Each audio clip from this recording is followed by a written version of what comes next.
ఈయన నోటిదోల వల్ల సినిమాకి పెద్ద బొక్క పడేలా ఉంది మావా. ఏం జరిగిందో ఒకసారి చూడండి. హలో మావా, వెల్కమ్ టు ఎక్స్ట్రీమ్ సినిమా. ఈ రోజు టాపిక్ ఏంటంటే Vishwaksen Laila movie pre release event లో పృథ్వీ గారు వైసీపీకి సంబంధించి కొన్ని కామెంట్స్ చేశాడు మావా. ఆ కామెంట్స్ గురించి మాట్లాడుకుందాం. ఆ కామెంట్స్ వల్ల మూవీ టీమ్ కి ఎంత బొక్క పడింది అండ్ ఆ కామెంట్స్ చేయడం వల్ల మూవీ టీమ్ ఎలా రియాక్ట్ అయ్యింది, హీరో విశ్వక్సేన్ ఎలా రియాక్ట్ అయ్యాడు అనే దాని గురించి మాట్లాడుకుందాం. అండ్ వీడియోలోకి వెళ్లే ముందు ఒక లైక్ చేసి సబ్స్క్రైబ్ చేసుకోండి మావా. అండ్ వీడియో ఎక్కడ స్కిప్ చేయకుండా ఫుల్ గా చూసేయండి. ఇక టాపిక్ లోకి వెళ్ళిపోదాం.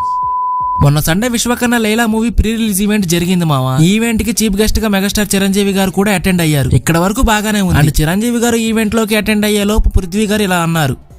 నా బాంబరదలు రాగానే నన్ను రిలీజ్ చేస్తారు. కరెక్ట్గా లెక్కేస్తే 11 ఉన్నాయండి.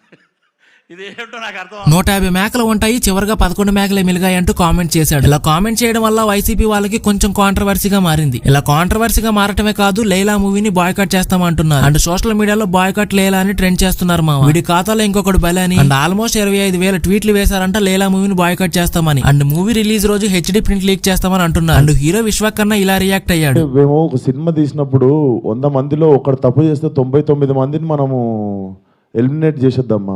100 మందిలో ఒకటి తప్పు చేస్తే మిగతా 99 మందిని ఎలిమినేట్ చేస్తామా అని అంటున్నాడు. అండ్ పృథ్వీ గారు అలా మాట్లాడేటప్పుడు విశ్వకర్ణ ప్రొడ్యూసర్ గారు చిరంజీవి గారిని రిసీవ్ చేసుకోవడానికి బయటకు వెళ్లారంట. చిరంజీవి గారిని రిసీవ్ చేసుకున్నారంట. ఈవెంట్ అయిపోయిందంట, ఇంటికి కూడా వెళ్లారంట. కానీ ఇంటికి వెళ్లేదాకా కూడా తెలియదంట ఈ పృథ్వీ గారు ఇలా మాట్లాడారు. అండ్ లైలా మూవీలో ఆ గొర్రెలకు సంబంధించి ఎలాంటి సీను పెట్టలేదంట. అండ్ సినిమాకి పృథ్వీ గారు మాట్లాడిన దానికి ఏం సంబంధం లేదని విశ్వకర్ణ అంటున్నాడు. ఇలా విశ్వకర్ణ మాట్లాడిన తర్వాత జనాలు మంచిగా రియాక్ట్ అయ్యారు. అయినా సినిమా ప్రీ రిలీజ్ ఈవెంట్ లో సినిమాకి సంబంధించిన దాని గురించే మాట్లాడాలి. ఒకప్పుడు సినిమా వేరు రాజకీయం వేరు అనేవారు. అండ్ సినిమా వాళ్ళు కూడా పాలిటిక్స్ జోలికి వెళ్లేవారు కాదు. సినిమాలు చేస్తున్నా గానీ పాలిటిక్స్ గురించి కామెంట్స్ చేసేవారు కాదు, ఎప్పుడు ఒకప్పుడు. కానీ ఇప్పుడు చూసుకుంటే సినిమా ప్రీ రిలీజ్ ఈవెంట్ లో వాళ్ళు ఏం మాట్లాడుతున్నారో కూడా అర్థం కాదు. పాలిటిక్స్ కామెంట్స్ తీసుకొచ్చి సినిమా ఈవెంట్స్ లో మాట్లాడితే ఇలానే ఉంటది. మరి హీరో బాగానే ఉంటాడు, మాట్లాడిన వారు బాగానే ఉంటారు, కానీ సినిమాకి డబ్బులు పెట్టిన ప్రొడ్యూసర్ కి బొక్కపడింది. అండ్ సినిమాకి కష్టపడ్డ యాక్టర్స్ కి రిజల్ట్ ఏం ఉండదు. అందరినీ అనట్లేదు, ఇలా పృథ్వీ గారు లాగా కొంతమంది పాలిటిక్స్ గురించి కామెంట్స్ చేస్తూ మాట్లాడతారు మా. అలా మాట్లాడడం అసలు కరెక్ట్ కాదు. ఇప్పుడు సినిమా వాళ్ళు సినిమా పనులు చేసుకుంటూ పాలిటిక్స్ వాళ్ళు పాలిటిక్స్ పనులు చేసుకుంటూ ఉంటే బాగుంటది. కానీ రాజకీయాల్లో సినిమాల గురించి కామెంట్స్ చేయడం, సినిమా ఈవెంట్ లో రాజకీయాల గురించి కామెంట్ చేయడం ఇదంతా ఇప్పుడు స్టార్ట్ అయ్యింది. ఒకప్పుడు ఇలా ఉండేది కాదు. ఓవరాల్ గా మూవీ టీం అయితే సారీ చెప్పింది మావా పృథ్వీ గారు ఇలా మాట్లాడినందుకు. అండ్ ఇలా జరగడం వల్ల మూవీ టీం కూడా ఒక ప్లస్ అయితే ఉంది మావా. ఇంత కాంట్రవర్సీ వల్ల వాళ్ళకి ఫుల్ ప్రమోషన్ జరిగింది. అండ్ సినిమా రిలీజ్ టైమ్ లో ఏం జరుగుద్దో చూడాలి. నాకు తెలిసి ఇలా మాట్లాడే వాళ్ళని ఇంకా ఏ ఈవెంట్ కి ఇన్వైట్ చేయరు. ఈ పృథ్వీ గారు నోటితో వల్ల ఇదంతా జరిగింది. మరి ఆ పృథ్వీ గారు ఏమైనా రియాక్ట్ అవుతాడేమో చూడాలి. మరి కాంట్రవర్సీ గురించి మీరేమంటారు మావా? ఆ పృథ్వీ గారు అలా మాట్లాడడం తప్పని నేనే చెప్తా. విశ్వకర్ణ ఏ విధంగా రియాక్ట్ అయ్యాడనేది మీరు కామెంట్ చేసి చెప్పండి. ఇదే మావా